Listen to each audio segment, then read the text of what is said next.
రాధగా తన సినీ పేరుతో ప్రసిద్ధి చెందిన ఉదయ చంద్రిక తెలుగు, తమిళ చలనచిత్ర రంగాలలో టాప్ హీరోయిన్ గా ప్రసిద్ధి చెందింది.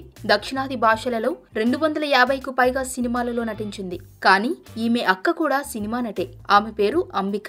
1979లో మమంగం అనే మలయాళ చిత్రం ద్వారా సినీ రంగ ప్రవేశం చేసింది. అంతేకాక మలయాళం, కన్నడం, తెలుగు, తమిళ భాషా చిత్రాలలో నటించి సౌత్ ఇండియా అంతటా గుర్తింపు తెచ్చుకుంది.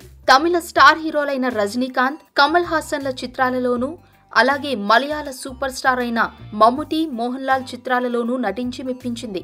ఒక రకంగా రాధ సినిమాలలోకి రావడానికి ప్రధాన కారణం ఆమె సోదరి అంబికనే. అయితే రాధ తెలుగులో స్టార్ హీరోలతో నటించి స్టార్ హీరోయిన్ గా పేరు తెచ్చుకుంది. అయితే అంబిక ఇతర చిత్రసీమల్లో ప్రధాన పాత్రలు పోషించిన తెలుగులో మాత్రం మా నాన్నకి పెళ్లి వంటి చిన్న సినిమాలకే పరిమితమై చెల్లికున్న గుర్తింపు తెచ్చుకోలేక వెనకబడిపోయింది.